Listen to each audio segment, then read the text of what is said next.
Welcome back मित्रों। आज हम GMB असिस्टेंट इंजीनियर क्लास 2 का जो ओल्ड पेपर है वो हम सॉल्व करने वाले हैं। ये जो GMB की एग्ज़ाम हुई थी वो 2017 में हुई थी और इसका जो क्वेश्चन पेपर है वो क्लास 3 एडिशनल असिस्टेंट इंजीनियर जो क्लास 3 की एग्ज़ाम आने वाली है उसके लिए भी ये क्वेश्चन वेरी इम्पोर्टेंट है। तो आपको ये क्वेश्चन है वो आपको प्रैक्टिस हो जाएगी।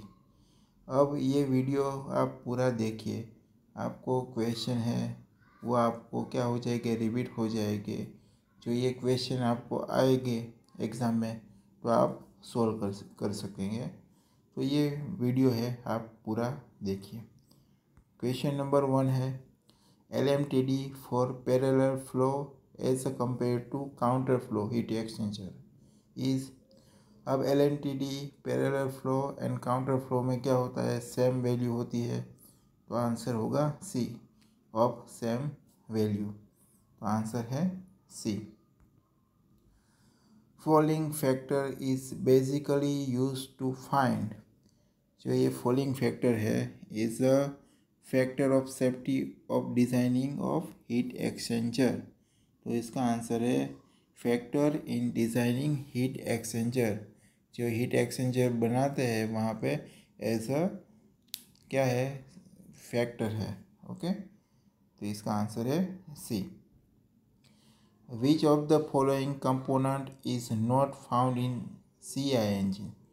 ओके, स्पार्क इग्निशन इंजन है, वहाँ पे स्पार्क प्लग भी होगा, इग्निशन कॉइल भी होगी, पर फ्यूल इंजेक्टर नहीं होगा। ओके, तो यहाँ पे क्या होगा, fuel injector. B is the correct answer.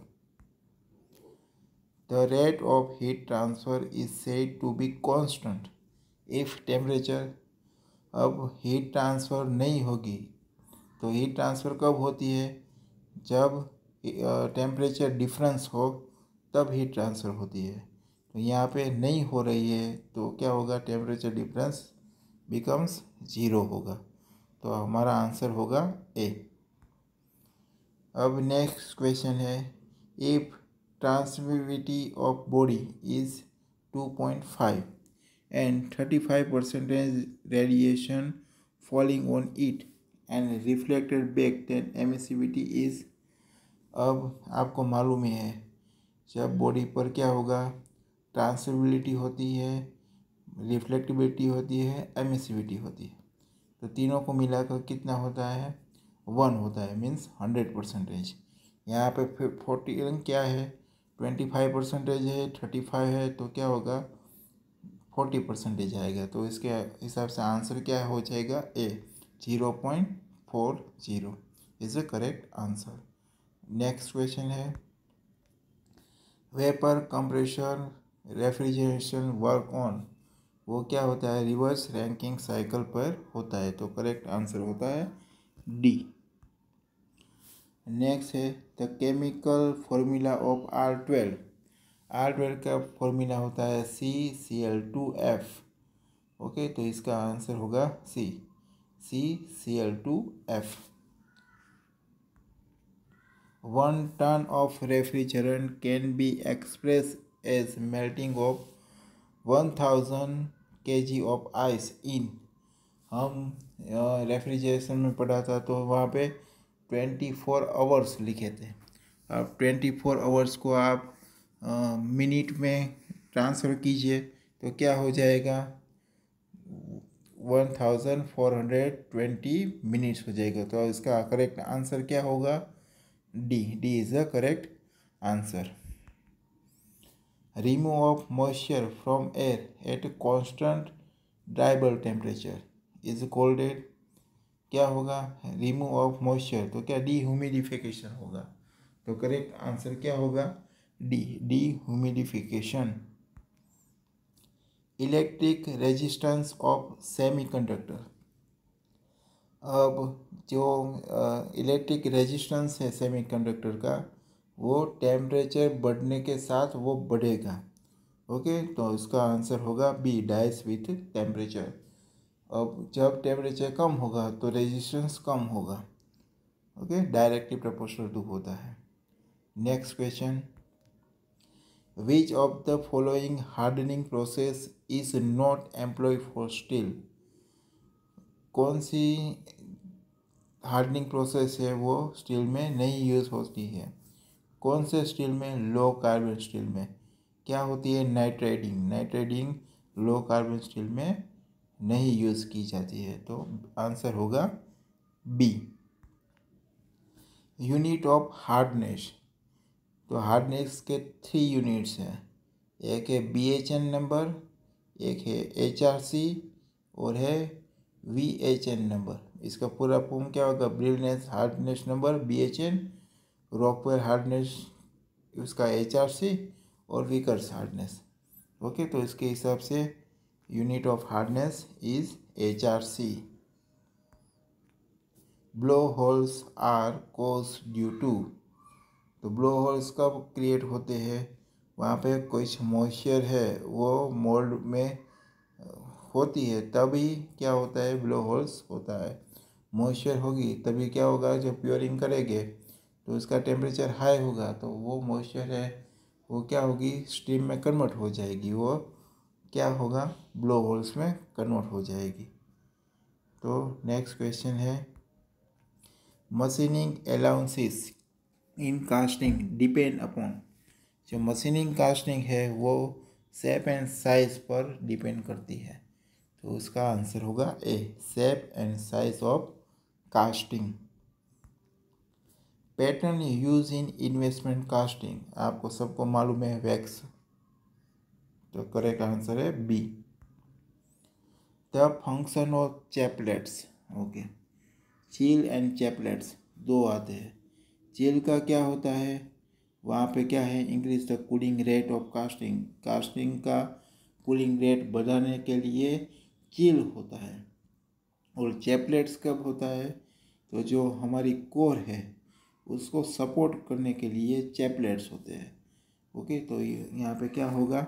C is provide to support to core inside the mould cavity. और एक दूसरा भी टर्म आता है कोर प्रिंट।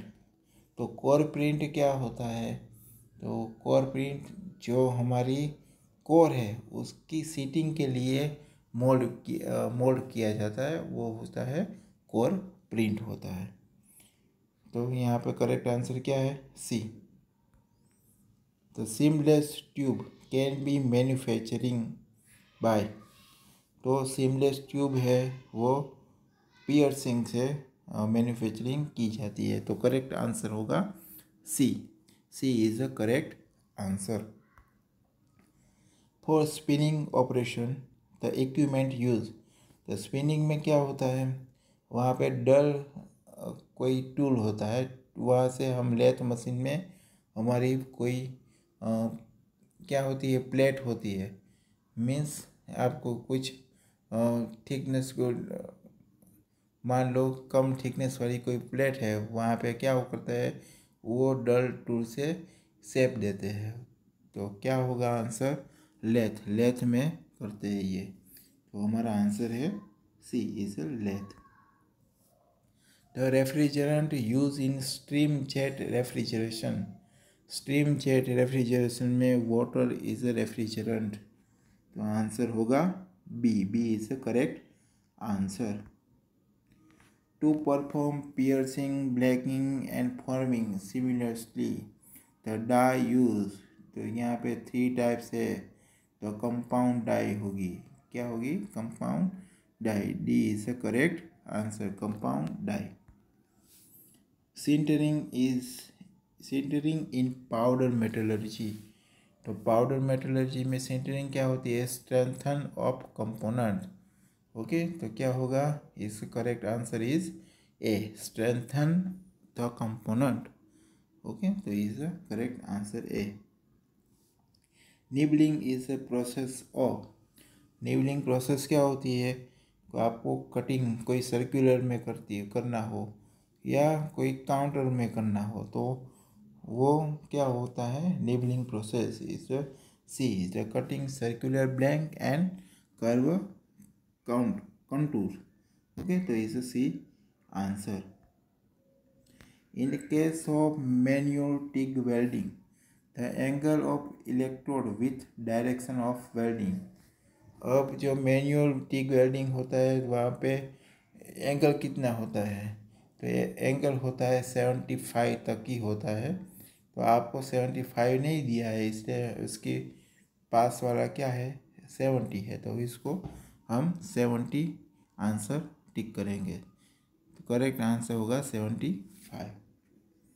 ओके, तो यहाँ पे B is the correct answer. Weld spatter is, तो वेल स्पेक्टर क्या है, तो वह प्री वेल्ड ट्रीटमेंट है। ओके, तो वो क्या है, प्री वेल्ड ट्रीटमेंट है। तो B is the correct answer.